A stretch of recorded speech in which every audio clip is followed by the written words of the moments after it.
Bom dia, boa tarde, eu não sei qual horário vocês estarão assistindo essa videoaula. Eu sou a professora Maria Fernanda, sou enfermeira e estarei ministrando a disciplina de farmacologia, abordando as noções dessa farmacologia aplicada à enfermagem, já que um dos principais procedimentos relacionados à equipe de enfermagem é a administração de medicamentos, visto que estamos diretamente ligados com o paciente, somos nós que realizamos tais procedimentos. Dessa forma, iniciarei nossas aulas falando sobre as definições, conceitos, todo esse processo até a chegada e produção dos fármacos. Pois bem, o que é a farmacologia? Farmaco significa medicamento, logia significa estudo, ou seja, a farmacologia nada mais é do que o estudo dos fármacos. Vamos ver agora um pouco sobre o processo histórico da farmacologia. Pois bem, a farmacologia, ela vem desde a antiguidade, vista do grego farmaco, onde nada mais é do que o estudo das substâncias que interagem com os sistemas vivos por meio do processo químico. Ou seja, a farmacologia nada mais é do que a ciência que estuda a história, as propriedades físicas, químicas, os efeitos biológicos, os efeitos químicos, fisiológicos, bem como os mecanismos de ação, absorção, distribuição e excreção e os demais usos terapêuticos de um fármaco, onde o fármaco ele vem de farmaco, que significa medicamento, e logia vem de estudo. Então, farmacologia é a ciência que estuda os fármacos, bem como os conceitos técnicos científicos. Farmaco nada mais é do que uma estrutura química que é conhecida pela propriedade de modificar uma função fisiológica já existente, ou seja, o farmaco ele não cria uma função, ou seja, ele atua diretamente numa situação já existente. Exemplo disso é um paciente diabético que se encontra num quadro de hipoglicemia, ou seja, aquele paciente está com a glicemia muito baixa. Ao ser administrado aquele fármaco nesse paciente, ele irá agir diretamente naquele desequilíbrio, ou seja, ele não vai criar uma função específica, ele já vai ser administrado para atuar aonde tem aquele desequilíbrio, que no caso, na glicemia do paciente. Professora, tem diferença entre fármaco e medicamento? Sim, de forma conceitual. Por quê? Porque todo medicamento ele é um fármaco. Entretanto, nem todo fármaco é um medicamento. Por quê? Porque todo medicamento é aquilo que é introduzido no organismo com o objetivo de se obter uma ação terapêutica beneficente. E nem todo fármaco é administrado, ele produz uma ação benéfica. Se aquele fármaco ele não produz uma ação benéfica, ele não pode ser denominado como medicamento. Um pouco da história da farmacologia. Na antiguidade, a origem das doenças, até o tempo da filosofia grega, era tida pela população como causas sobrenaturais. Como assim? Era visto aquele paciente enfermo como aquele que foi castigado pelos deuses ou que ele havia infringido as regras e leis daquela sociedade na qual ele estava inserido. Ele era visto pelos demais como mal olhado ou meio semelhantes. Por que isso? Porque desde antes da filosofia grega, as atribuições relacionadas à saúde e doença, ela era embasada em que a patologia ela só podia atingir um órgão de todo o organismo daquele indivíduo. Ela não era vista como um desequilíbrio na homeostasia daquele corpo. E essas primeiras teorias baseadas nesse processo de desequilíbrio do organismo perante a natureza, ela só foi vista com a escola de Kos, onde Hipócrates ele era aluno e passou a pesquisar toda a história e o desenvolvimento desses fármacos. E daí ele lançou a sua primeira teoria relacionada à patologia geral, sendo essa patologia divergente da originária, na qual a doença, como eu falei anteriormente, ela era limitada a um único órgão. Segundo essa escola, a doença ela tratava-se de uma relação entre a natureza e uma dada situação, em que ocorreria um desequilíbrio moral. Passando assim, o processo de adoecimento ser dividido em três fases, sendo a primeira, a apexia, que nada mais é do que o aparecimento do desequilíbrio humoral. A pepse é onde aparecia o processo de febre, que é um dos principais sinais e sintomas que temos quando entramos em contato com um micro-organismo patológico, pois é uma reação imunológica do nosso organismo frente a esse agente. E a ISIS, que é onde se dá a eliminação desse agente infeccioso. Essa história, essa ideia de espíritos, de animais, esse processo histórico e evolutivo da patologia, ela permaneceu até o final do século XVII. E assim foi se notando que o homem ele conhecia os efeitos benéficos ou tóxicos da origem animal ou vegetal. Porém, pouco se sabia que boa parte dos remédios eles eram inúteis ou até prejudiciais. Como assim? Porque desde os primórdios da humanidade, o ser humano ele sempre percebeu os efeitos curativos das plantas medicinais. Entretanto, eles não tinham conhecimento técnico-científico a respeito daqueles vegetais.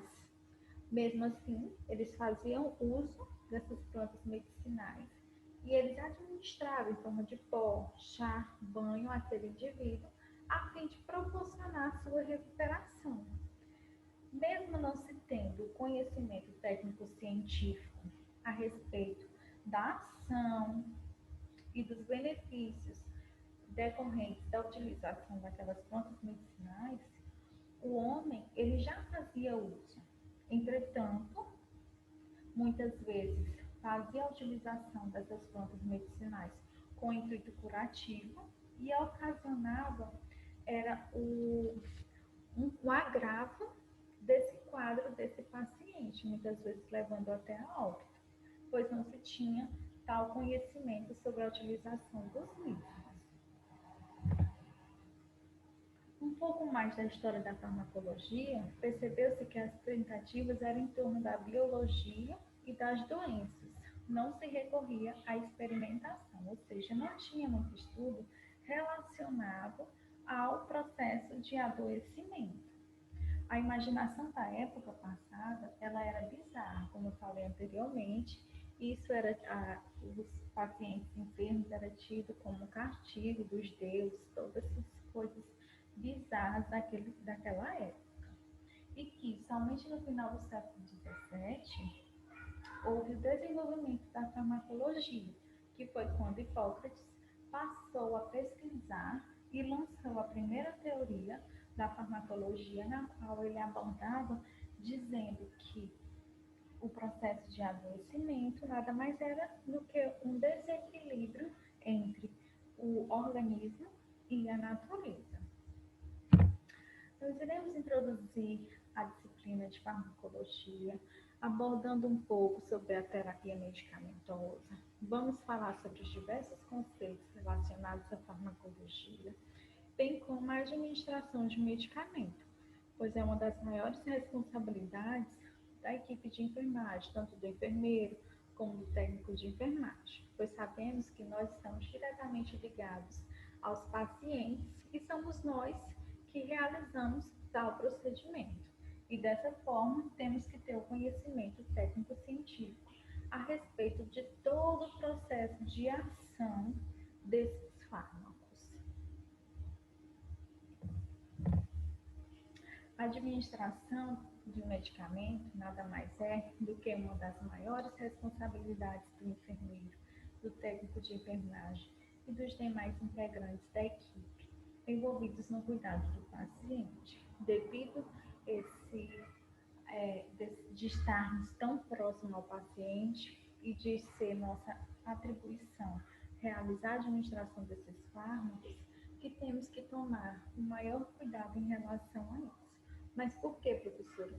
Porque administrar medicamento é uma coisa muito delicada e ela requer muita atenção por ter princípios éticos e preceitos legais e ser uma das atribuições passíveis a erros, principalmente no que diz respeito à medicação.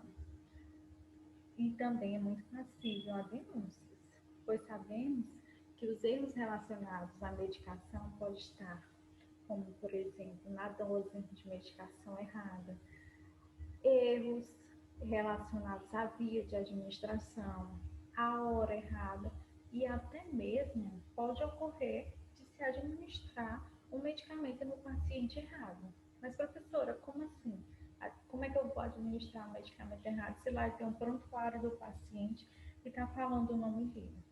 Por isso mesmo, porque muitas vezes você pega um plantão, aí você tem lá, hoje estou no posto um feminino e lá eu vou administrar os medicamentos da enfermaria 10. Chegando na enfermaria, após ter preparado toda a medicação, eu vou lá, vou administrar os medicamentos prescritos pelo médico à paciente Maria. Maria é um nome muito comum, todos sabem, né? Ao chegar na enfermaria, o que eu percebo? Que há mais de uma Maria. E o que pode acontecer? Eu posso errar aquele procedimento, ou seja, eu posso errar o paciente na qual eu devo administrar. E para que isso não ocorra, eu tenho que ter bastante atenção. Para isso serve o prontuário, ou seja, no momento que eu for realizar a administração de medicamento, eu tenho que olhar o nome do paciente, o leito do paciente, o sobrenome. Se tiver mais de um paciente com o mesmo nome, eu tenho que identificar até a filiação, ou seja, é melhor eu olhar no prontuário todos os dados que tem lá, desde a anamnese, desde quando o paciente adentra ao hospital, do que cair em um dos erros relacionados a essa administração. Falando nisso, nesses erros, eu irei abordar um pouquinho sobre a responsabilidade legal, que nada mais é do que os direitos e deveres. E um desses principais direitos e deveres está justamente a anotação de enfermagem, que nada mais é do que uma responsabilidade legal do enfermeiro, já que é um dos pontos primordiais da enfermagem, já que devemos anotar todas as informações relacionadas ao paciente para que não cometemos erros. Tipo, no prontuário, ao chegar a cada plantão, necessariamente eu tenho que anotar tudo que eu fiz com aquele paciente. Se eu dei banho no leito, se eu fiz uma troca de curativo, eu tenho que colocar o horário, eu tenho que colocar como estava aquela ferida. Se eu administrei algum medicamento, eu tenho que fazer o checklist daquele medicamento. Se o paciente tem alguma queixa, se aquele paciente teve alguma reação adversa àquele medicamento que foi prescrito. Então, tudo isso cabe a nós, equipe de enfermagem, fazer essas anotações no prontuário. Bem como um ponto importante é fazer o checklist.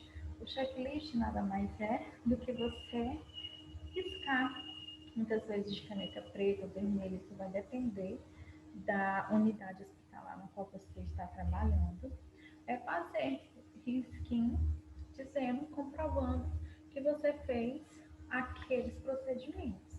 Porque o que pode acontecer é, hoje o plantão foi muito corrido, eu esqueci, fiz todos os procedimentos, entretanto eu esqueci de fazer o checklist. O que vai acontecer? O próximo plantonista, ao entrar, ao assumir o plantão, ele vai ver lá que você não realizou. E assim você não tem como comprovar que todos aqueles procedimentos foi realizado. E isso é um erro gravíssimo na enfermagem. Por isso a importância de se realizar o checklist e as anotações de enfermagem. Pois lá temos no prontuário um local específico, que é a evolução de enfermagem de cada paciente, justamente para a gente ter um respaldo de tudo que realizamos.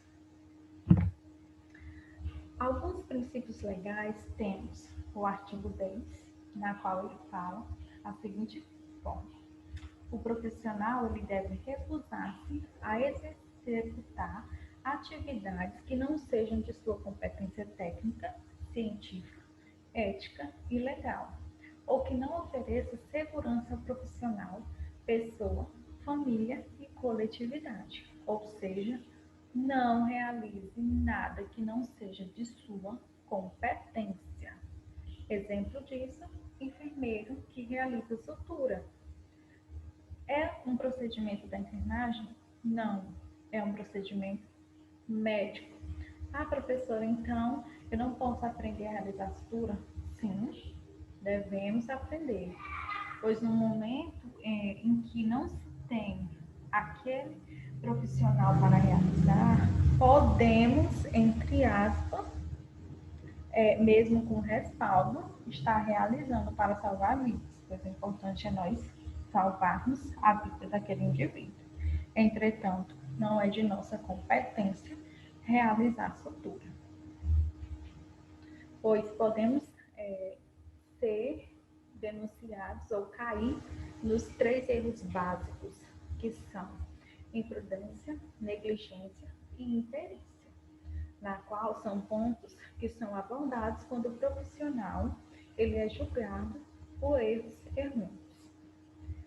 Quanto ao artigo 12, ele fala o seguinte: assegurar a pessoa, família, coletividade, assistência de enfermagem livre de danos decorrentes de imperícia, negligência e imprudência. Ou seja, temos como erros de negligência quando você se nega a fazer algo que é de sua competência e de sua responsabilidade. Ou então você faz de forma desleixada, ou seja, faz um procedimento e deixa a desejar naquele procedimento. Muito comum esses erros no que se diz respeito ao curativo. No procedimento de realizar curativo, muitas vezes, num plantão muito agitado, acabo por fazer um curativo de qualquer jeito. E isso eu estou negligenciando a minha ação. No que diz respeito a erros de imperícia, nada mais é do que quando o profissional ele faz aquilo que não é de sua competência técnica.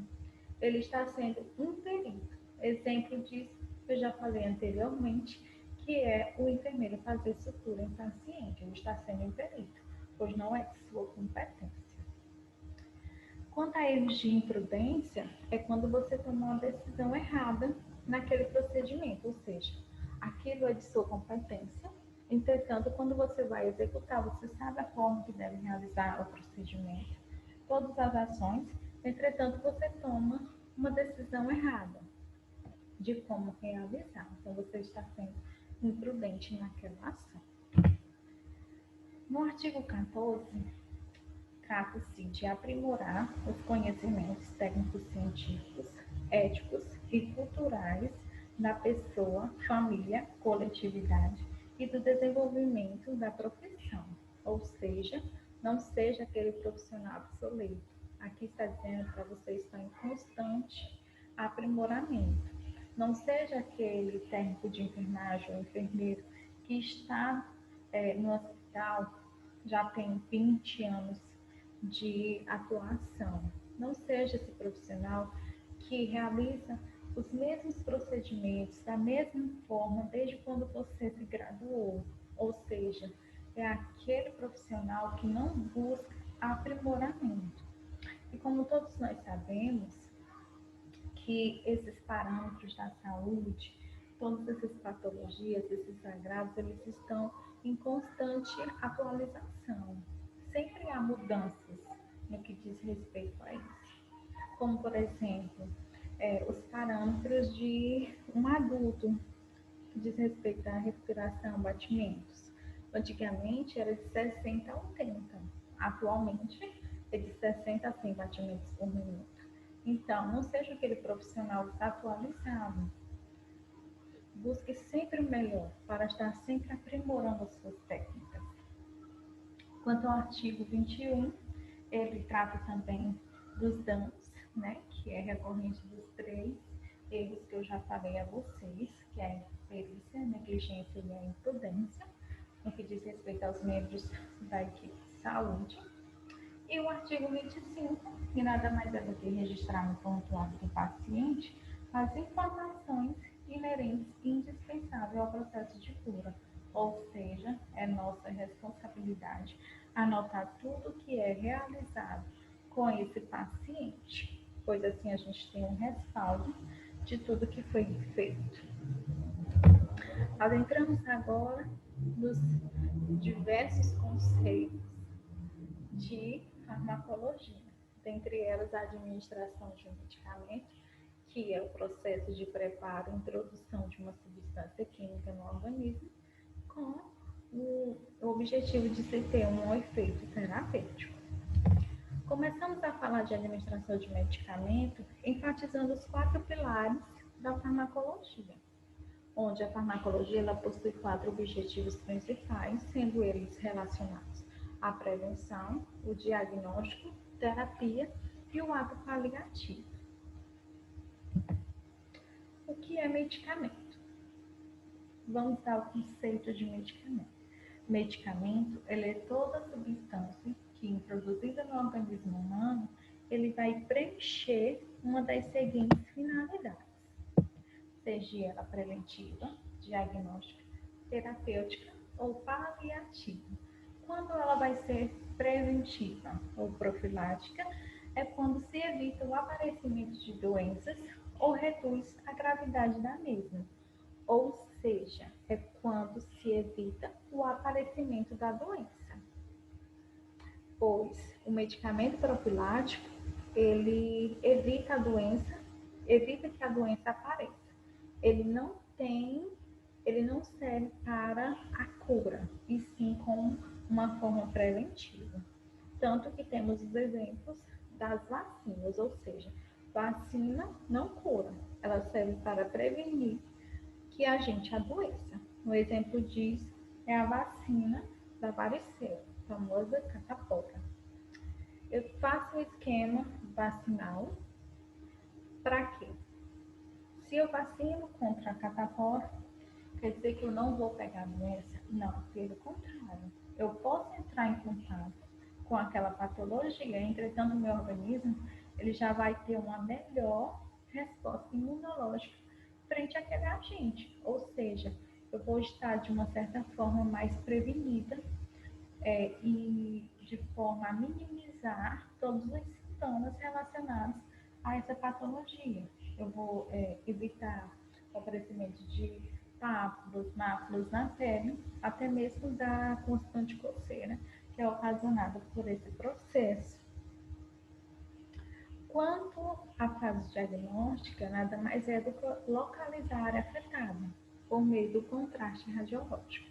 O que é o contraste radiológico? Nada mais é do que tipos de medicamentos que são utilizados para fazer algum tipo de exame, principalmente ressonância magnética, tomografia computadorizada. E assim temos 3 tipos de contraste, onde o primeiro é o bário de sulfato de bário, o gaudolino, que é utilizado para ressonância magnética, e o iodo, que são 3 tipos de substância que elas são introduzidas no organismo do paciente quando ele vai se submeter a algum exame, pois ele serve como uma tintura nos tecidos internos, ou seja, ele vai facilitar a aparição daquele órgão naquele exame de imagem. Quanto à forma terapêutica, é quando ela é usada no tratamento da doença.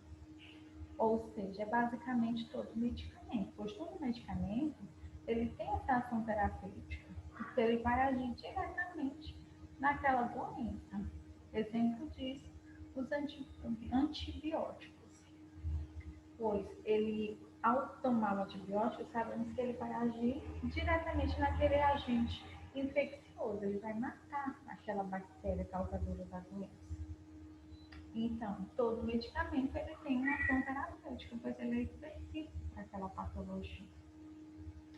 E a última é a paliativa, ou seja, é quando se diminui os sinais e sintomas da doença, mas não promove a cura. Exemplo muito disso são os pacientes oncológicos, que na fase terminal, muitas vezes eles passam apenas por ações paliativas, na qual visam minimizar principalmente a dor, que é um dos principais queixos desses pacientes nessa fase final, já que é uma doença que não tem mais cura e visam apenas diminuir os seus sintomas. Agora eu irei falar um pouco sobre os vários tipos de conceitos e definições relacionadas ao medicamento. Iniciamos sobre o conceito de droga. Droga nada mais é do que qualquer substância que, administrada no organismo vivo, pode produzir alterações funcionais. Ou seja, droga é algo mais bruto. Exemplo disso é que drogas, ela elas não possuem um efeito terapêutico, ou seja, a droga é uma substância que ela modifica a função fisiológica sem a intenção benéfica. Um exemplo típico disso são as drogas ilícitas, como a maconha. A maconha, ela modifica a função fisiológica do nosso corpo, mas não traz nenhuma ação benéfica. Ela só traz um resultado, pois ela é alucinógena, perdão. Ela é uma droga dupla enérgica e ela traz um resultado que não é benéfico. Ou seja, tudo aquilo que não é benéfico ao organismo não pode ser considerado um fármaco ou um medicamento atuante. No que diz respeito a medicamento, já até abordei esse conceito anteriormente, que medicamento é nada mais é do que qualquer agente químico que é administrado no organismo vivo, ele produz efeitos benéficos, seja ele de forma a atingir um dos 4 pilares, seja ele preventiva, diagnóstica, terapêutica ou paliativa. Quanto à dose, nada mais é do que a quantidade do fármaco que você irá administrar. Ou seja, significa que a dose ela é muito individualizada. Por quê? Porque o que é dose para mim não significa que seja dose para você. Isso é bastante comum quando se determina a quantidade de um medicamento, porque cada pessoa tem que ser atendida na sua individualidade, pois temos pesos diferentes, estatura, forma genética. A quantidade com um adulto não é a mesma quantidade com uma criança. Um exemplo disso é fazer uso de um fármaco, o paracetamol. Um paracetamol para um adulto, num quadro de febre, por exemplo, é de 30 a 40 gotas. Para uma criança, a dose é infinitamente menor, ou seja, a dose normal para o adulto pode ser uma dose letal para a criança. Por isso que a dose é uma coisa bastante individualizada de cada paciente. Cada um ele é atendido na sua individualidade.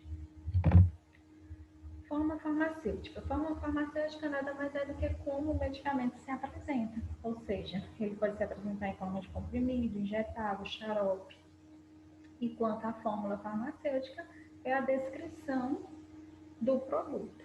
Um exemplo disso é a suspensão de neomicina composta, ou seja, todo medicamento ele vem com a bula, porque é obrigatoriamente a Anvisa ela estipula que tudo que tem naquele frasco de medicamento ele deve ser descrito para sabermos a ação, os efeitos, as reações adversas que aquele fármaco pode trazer ao organismo.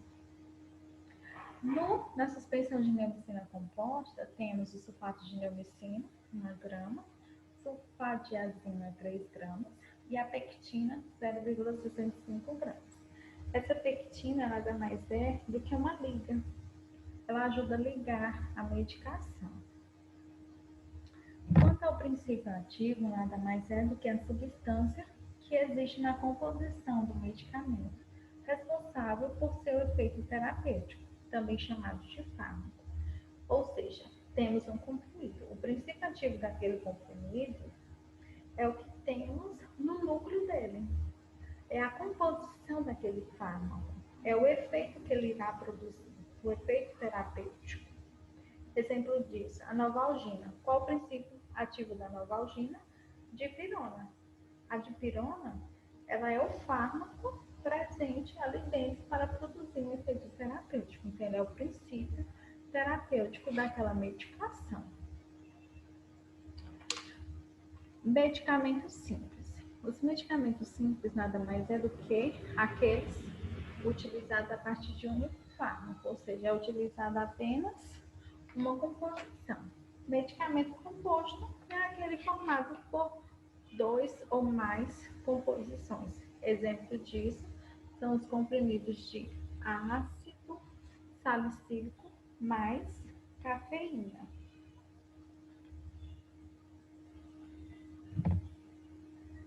Posologia. O que é a posologia? A posologia é a dose do medicamento por dia ou período para aquele paciente, onde por dia aquele paciente é prescrito 100 miligramas às 12 horas, ou seja, é a quantidade que aquele paciente vai tomar e o horário estipulado a ser tomado aquele fármaco. Quanto ao medicamento de uso externo, são aqueles aplicáveis na superfície do corpo ou nas mucosas. Exemplo disso são os cremes e os shampoos. Quanto ao medicamento de uso interno, são aqueles que se destinam à administração no interior do organismo por via bucal e pelas cavidades naturais. É aquele que vão penetrar o nosso corpo através de olhos, nariz, boca, ânus e outras cavidades do nosso organismo. Medicamentos de manipulação. Medicamentos de manipulação nada mais é do que aqueles que são preparados na farmácia, de acordo com as normas sanitárias. Dose máxima. Dose máxima é aquela dose maior capaz de produzir um efeito terapêutico sem apresentar efeitos indesejados. Ou seja, se você pegar uma bula de paracetamol, você vai ver, por exemplo, que 30 gotas, tomar 30 gotas 3 vezes ao dia, um exemplo. E isso não se deve exceder essa dose de gotas, ou seja, ali é o máximo que o seu organismo pode tomar daquele fármaco. Quanto à dose letal, nada mais é do que a quantidade de um medicamento capaz de produzir a morte do indivíduo. Ou seja, é uma dose que provoca o óbito e é uma coisa muito individual. Ou seja, aquilo que pode matar pode ser a cura de uma doença. Tudo isso é de forma individualizada, pois temos que observar o paciente, se ele tem a capacidade de receber aquela quantidade, aquela dose de medicamento. Quanto aos efeitos colaterais, são efeitos imprescindíveis que não está relacionado à principal ação do fármaco. Nós, na equipe de enfermagem, nós estamos mais próximos ao paciente. Então, no que diz respeito a essas doses, todos esses conceitos e definições, cabe a nós ter a capacidade técnica de estar avaliando isso.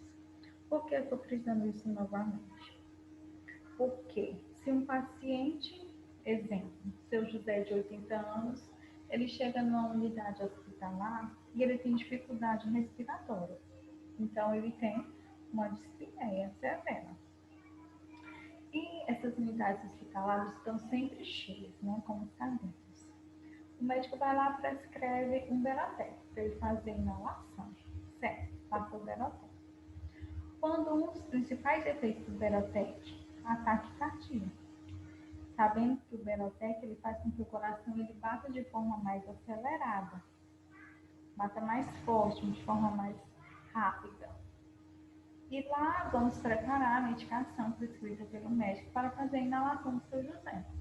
Entretanto, quando chegamos para fazer a administração do Beratec na inalação, o seu José ele vai conversando com a equipe e ele informa que ele é cardiopata, que ele tem problemas cardíacos, tem arritmia cardíaca constantemente. E aí, você como profissional de enfermagem, você vai realizar a ação, realizar a administração do Beratec?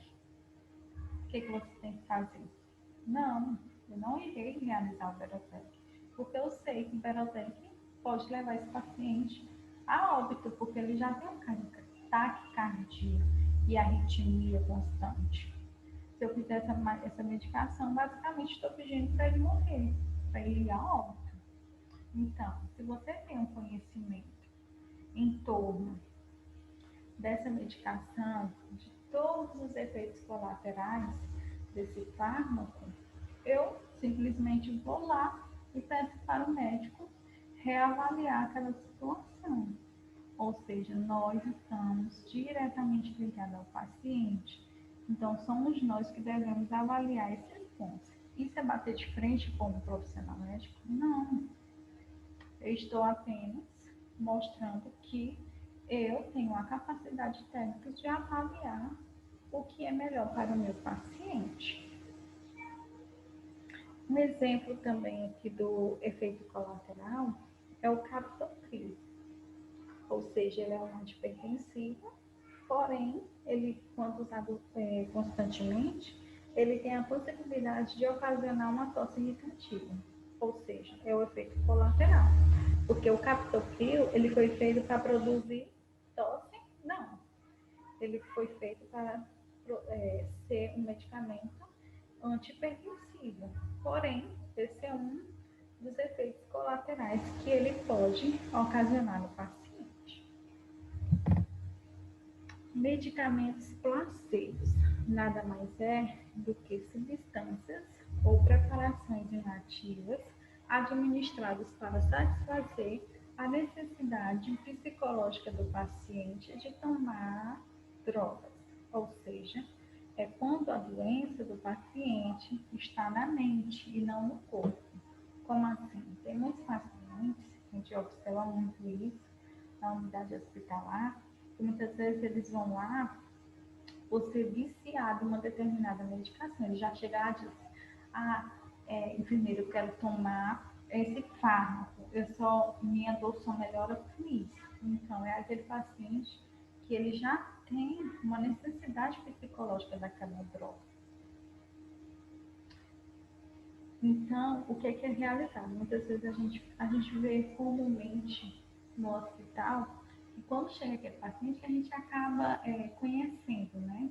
Devido a essa proximidade com os pacientes, a gente já conhece, lá vem fulano. Muitas vezes, a gente, se é um comprimido, faz aquele comprimidinho mastigado. Muitas vezes a gente administra no paciente até uma balinha, dizendo para ele que é uma andrágea, e ele diz, doutora, hoje melhorou a minha dor. Ou seja, passou aquela necessidade psicológica, pois para ele está tomando aquela medicação. Entretanto, ele está tomando não está tomando nada que vá ter um efeito terapêutico no seu organismo. Quanto aos medicamentos homeopáticos, são aqueles preparados a partir de substâncias naturais provenientes do reino animal, vegetal, como todo medicamento, né? Como sabemos, todos os medicamentos têm as suas origens animais e vegetais.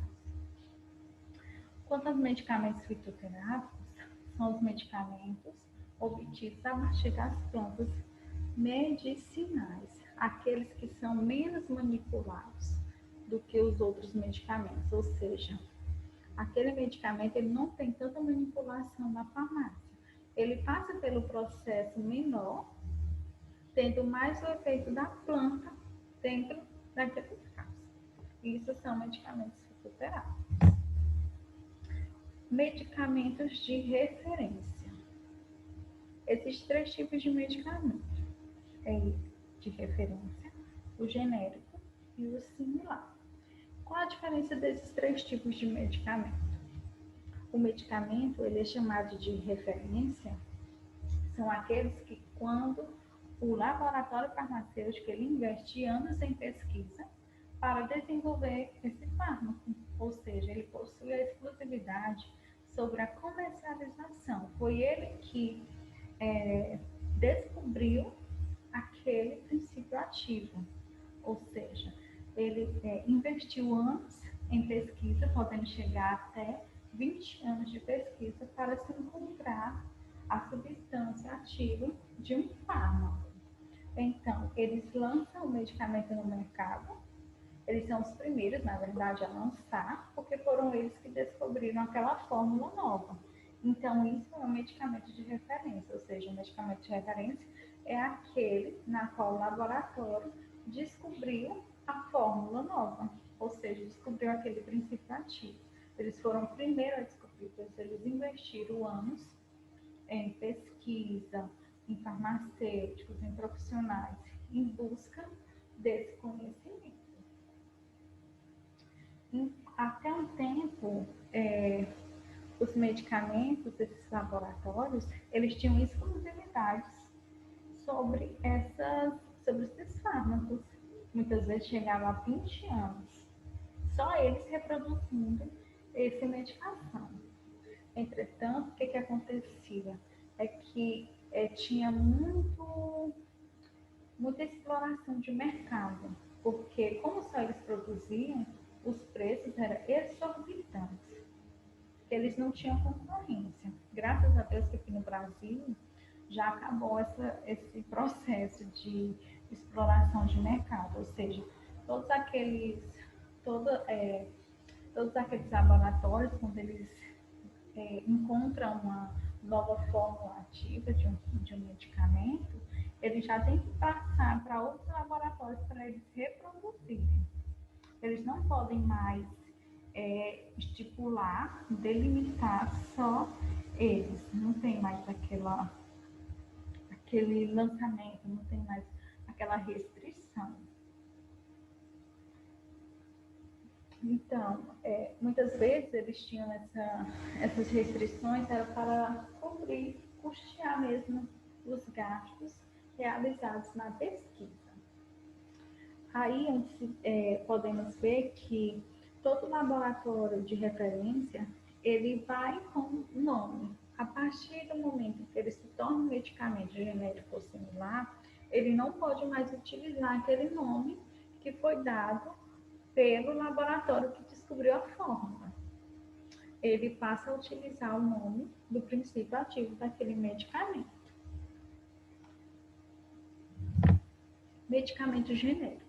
O medicamento genérico, ele é um medicamento igual ao de referência, ou seja, é o mesmo fármaco, ele possui o mesmo princípio ativo, ele é administrado na mesma forma, tem a mesma dose, é administrado na mesma via, a mesma indicação terapêutica do medicamento, a segurança é a mesma, até porque tem a Anvisa, né, para assegurar esses fármacos.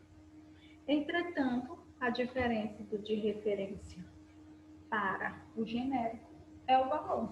Por quê?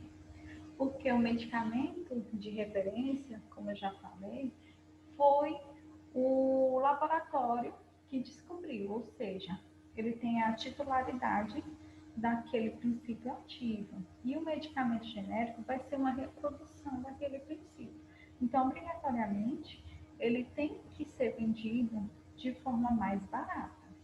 Ele não pode ter o mesmo valor do medicamento de referência, pois ele já comprou a fórmula pronta para reproduzir.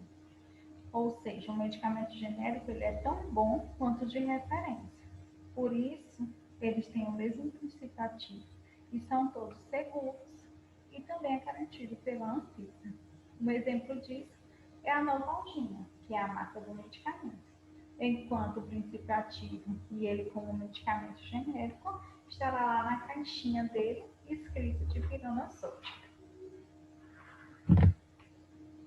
Aqui, de pirona sódica. E lembrando que todo medicamento genérico ele tem que ter uma tarja amarela para indicar que ele é genérico, ou seja, que está sendo reproduzido de uma fórmula de um laboratório de referência. E o nome genérico na caixa, ele tem que obrigatoriamente apresentar o nome do princípio ativo. Não pode ser o mesmo nome que foi dado no medicamento de referência, sendo que ele tem a mesma segurança e a diferença deles é que um é mais barato que o outro. Quanto ao medicamento similar, ele é uma cópia do medicamento de referência. Entretanto, ele tem algumas divergências, como, por exemplo, na dose, a indicação de administração, tamanho e forma do produto. Como assim? Muitas vezes, essa cópia do medicamento de referência, ela não é uma cópia fiel. Ela não está exatamente igual ao genérico. Alguns itens eles podem modificar. Muitas vezes, esses laboratórios similares, eles optam por materiais mais de baixa qualidade. Como os recipientes deles sempre serão de plástico, por ser mais barato, mais acessível. Exemplo disso é o medicamento de referência, ele é lançado um fármaco de referência de via oral. O similar, ele lança o mesmo fármaco, só que de forma injetável. É seguro, porém, os materiais é de qualidade menor, inclusive as embalagens e os recipientes. E eles devem sempre ser identificados pelo nome comercial e não de marca. Segundo a origem dos medicamentos, eles podem ser naturais, que é aqueles extraídos dos órgãos, glândulas, plantas ou animais peçonhentos. O exemplo disso são aqueles medicamentos que são realizados direto da natureza, como por exemplo a cobra, que nas presas delas fica aquelas glândulas, né, aquelas gotículas na qual é extraído um medicamento. Quanto ao sintético, ele é preparado com o auxílio de matéria-prima natural e são resultados exclusivamente do trabalho de laboratórios, alguns antibióticos, ou seja, é o natural misturado com o de laboratório. Quando você pega uma planta e manipula ela em laboratório, ela é sintética. Semissintético é aquele na qual há a mecanização, ou seja, vem da natureza, entretanto, há muita manipulação em laboratório. Ação dos medicamentos. A ação dos medicamentos, ela pode ser ação local, ou seja, aquela que exerce um efeito no local de aplicação, sem passar pela corrente sanguínea. Exemplo disso são as pomadas de colírios. Ou seja, ele não vai cair na corrente sanguínea. A pomada, como tem aqui o exemplo, a gente passa ela na pele e ela penetra somente ali naquele local. Não vai passar pela corrente sanguínea para ser absorvida. Porque toda medicação que a gente ingere ou injeta, ela vai obrigatoriamente passar pela corrente sanguínea, porque o sangue ele é responsável por o princípio ativo do medicamento. medicamento para o local que está sendo requerido a ação. Tipos de ação local. Antisséptico, que impede o desenvolvimento de micro-organismos, exemplo disso é a clorexidina, que é aquele vulgarmente chamado como sabãozinho que a gente lava as mãos, faz a higienização das mãos nos hospitais, porque ali ele tira todos os micro-organismos da pele. Adstringente são aqueles medicamentos que contraem tecido, como quem usa maquiagem sabe que são aquelas loções utilizadas para fechar os poros, deixar a pele mais rígida. Quanto a irritantes, são aqueles medicamentos que irritam os tecidos.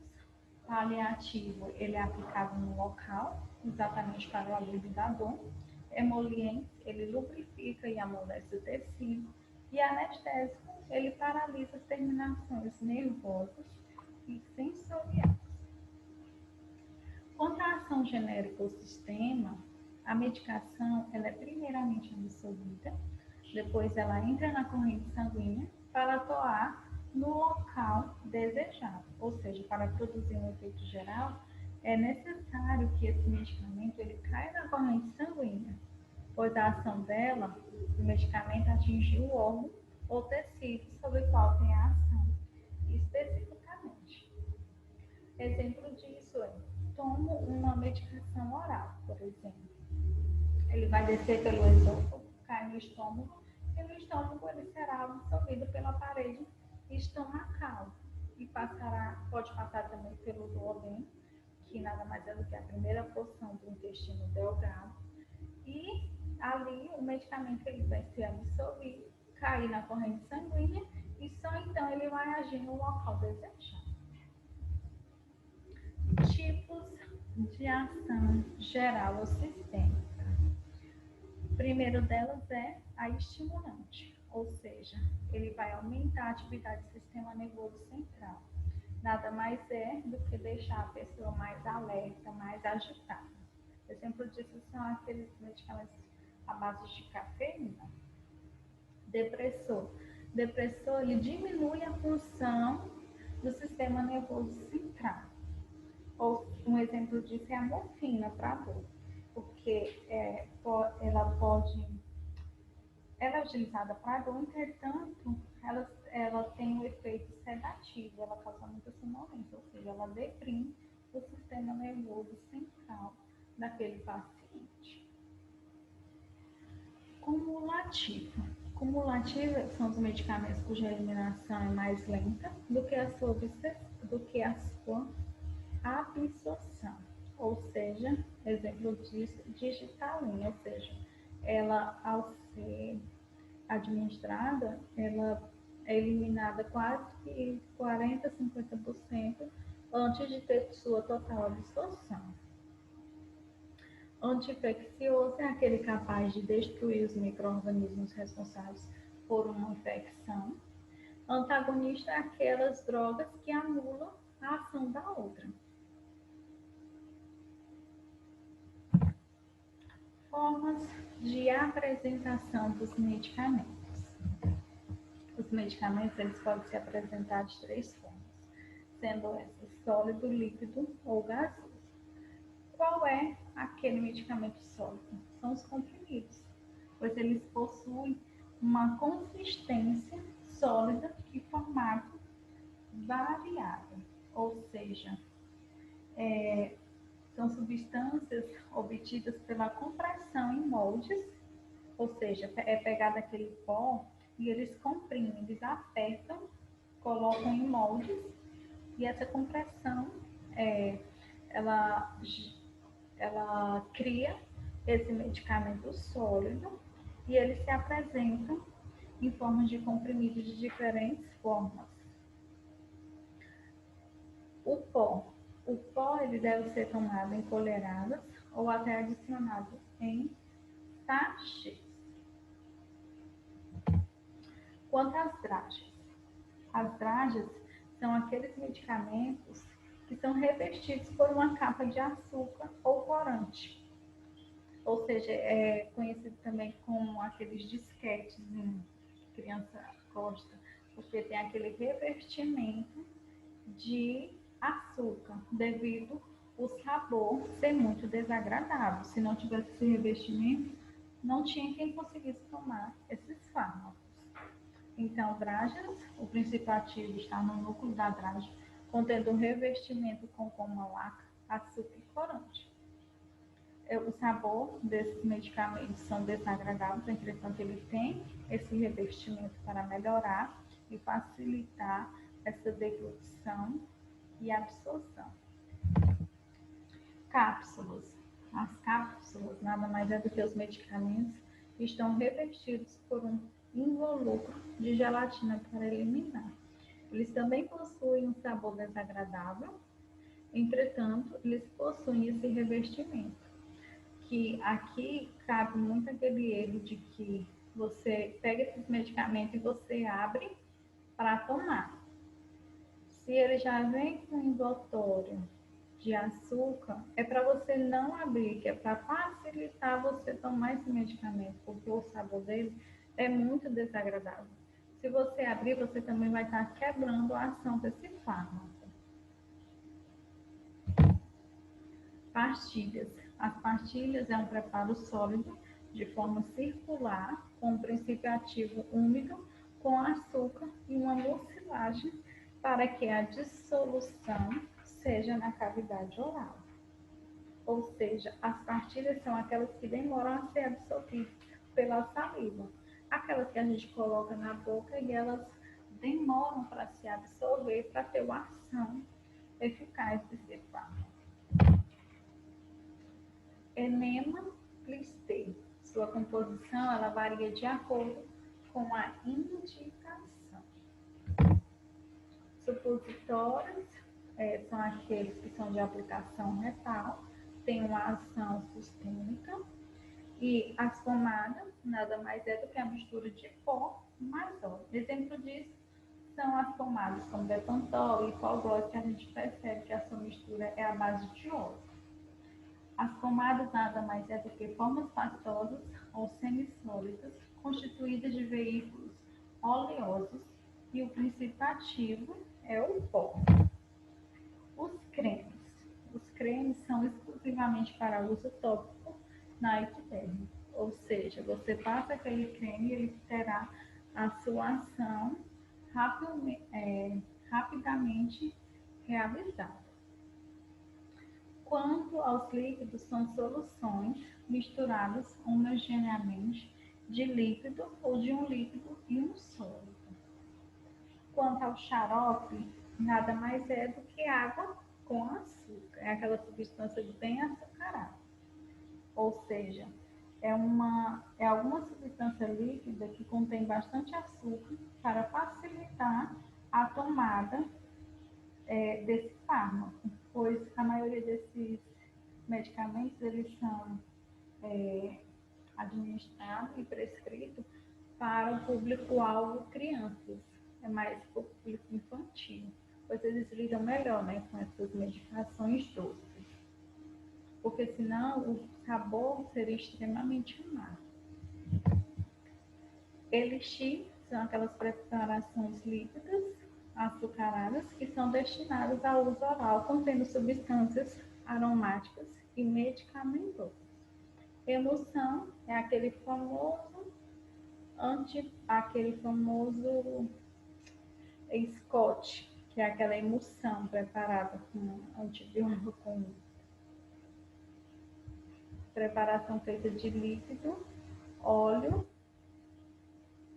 E assim vamos falar um pouco sobre os medicamentos de suspensão, que nada mais é do que líquidos que contêm sólidos que não se dissolvem, ficando o líquido suspenso, ou seja, são aqueles medicamentos que precisam ser agitados para ter uma mistura homogênea. Tem que agitar bastante antes de ser administrado.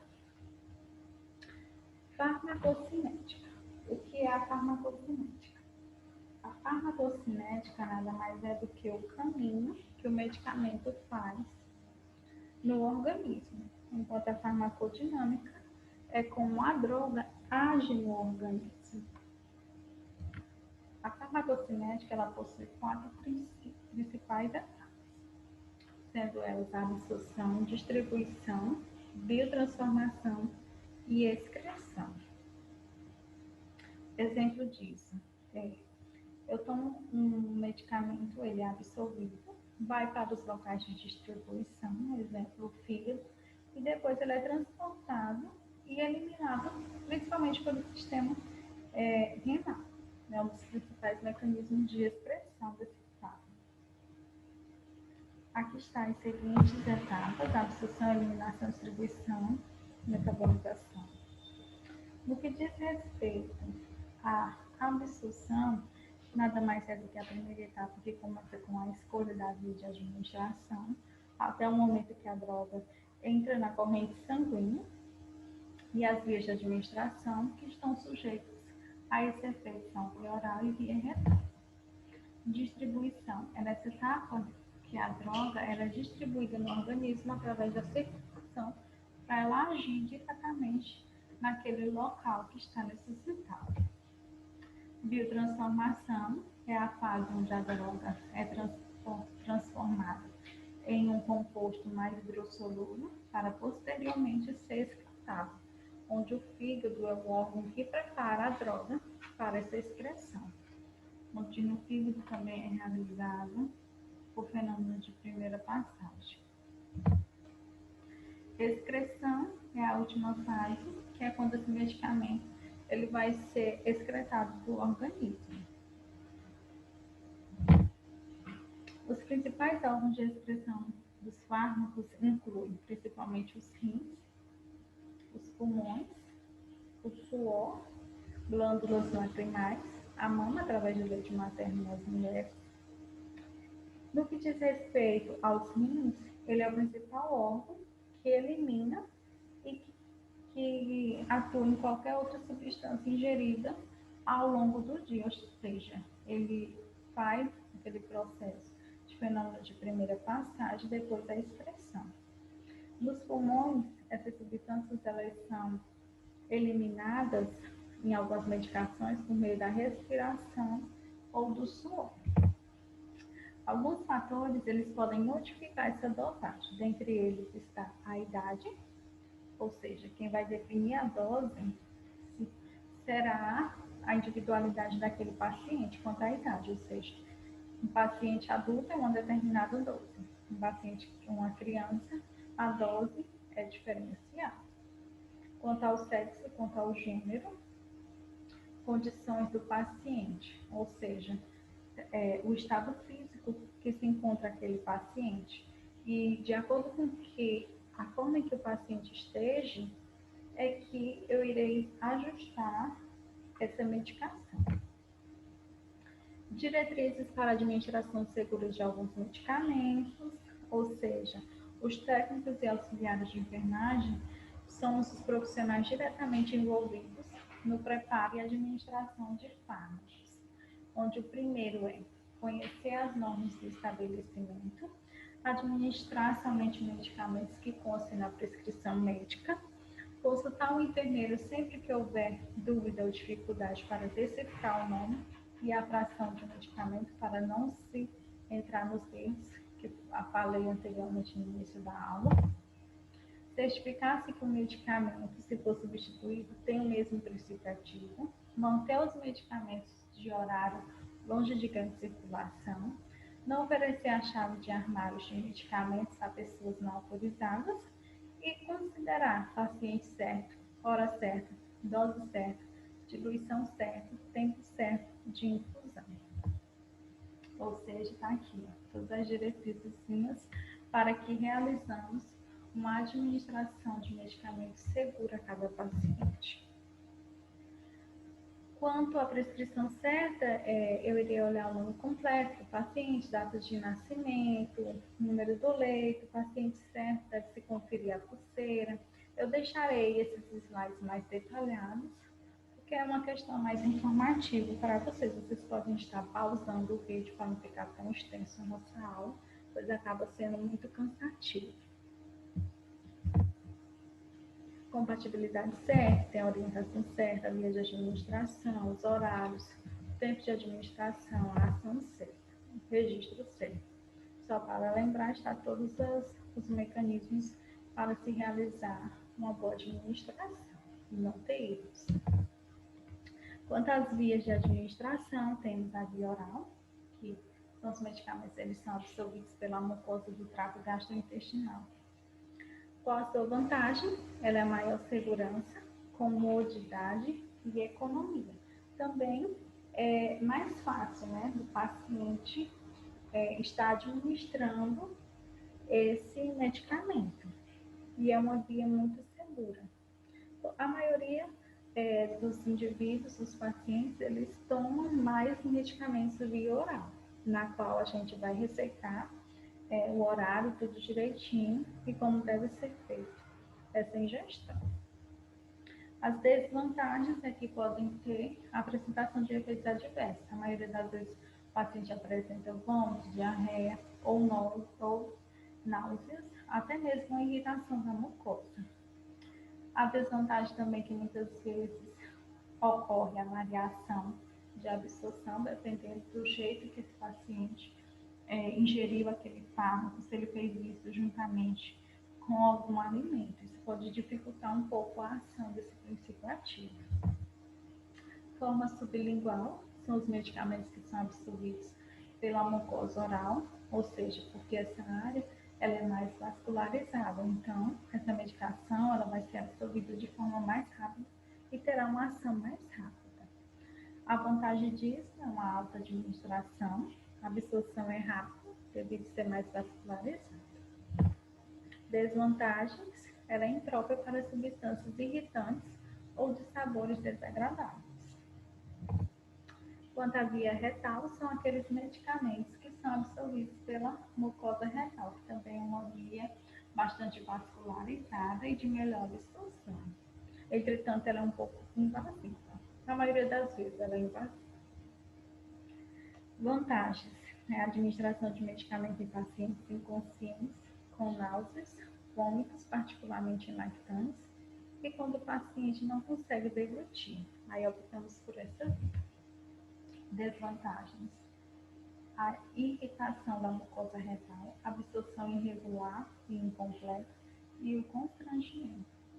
Isso aqui é muito importante porque eu já realizei procedimentos de via retal e é muito constrangedor, principalmente quando o paciente está consciente, está orientado. Realizar esses procedimentos, você tem que ter muita cautela, muito sigilo. Não esquecer de colocar o biônico, conversar com aquele paciente do que vai ser realizado, daquele constrangimento. Então, é um procedimento muito delicado, que requer bastante atenção. Tem que conversar bastante com esse paciente, se ele estiver consciente, lógico. Quando vai realizar esse tipo, vai optar por esse tipo de via. Quanto à via parenteral, as vias parenterais, elas não utilizam o tubo digestivo, elas são acessadas por injeções, ou seja, ela vai ser distribuída diretamente na corrente sanguínea, onde tem a intramuscular, aqui vocês podem perceber que ela atinge o ângulo de 90 graus, ou seja, atinge o músculo. E são substâncias, aqui é a subcutânea, 45 graus, ela não atinge o músculo, ela atinge mais, ela é mais inclinada e ela atinge mais a parte gordurosa, ou a agulha menor, para ter esse ângulo desejado. A intradérmica é a famosa agulha para a gente administrar a BCG, que ela é bem na epiderme mesmo, bem uma forma bem sensível de se realizar utilizar essa via. Vantagens dela é a absorção mais rápida, completa. Entretanto, ela tem suas desvantagens. Uma vez administrada, não tem como retirar. Diferente dos medicamentos que são via oral, que se você der um comprimido errado para um paciente, você tem como fazer uma lavagem para retirar antes de sua total absorção. Quando administrado um medicamento de via endovenosa, não tem como retirar esse medicamento. Então, ele vai ter aquela ação tóxica naquele organismo. Então, estamos finalizando nossa aula, que tem algumas informações para vocês, que está quanto à realização de atividade, eu quero de forma manuscrita, devem me enviar até o dia 13 de 8, quinta-feira, até às 18 horas. Depois desse horário pode até chegar no meu e-mail, mas dificilmente eu estarei corrigindo e estarei atribuindo a mesma nota dos demais que entregaram dentro do prazo. É necessário copiar as questões e enviar somente por e-mail. Não irei receber atividade pelo WhatsApp. Entretanto, teremos nosso plantão Tira Dúvidas, podendo ele ser realizado pelo aplicativo de WhatsApp. Eu estarei informando a vocês e a qualquer momento vocês podem estar me chamando para realizar e tirar suas dúvidas. O importante é que vocês tenham assimilado bem esse conteúdo. Isso é de suma importância que o profissional de enfermagem ele tenha conhecimento básico sobre os conceitos e definições atribuídos à farmacologia.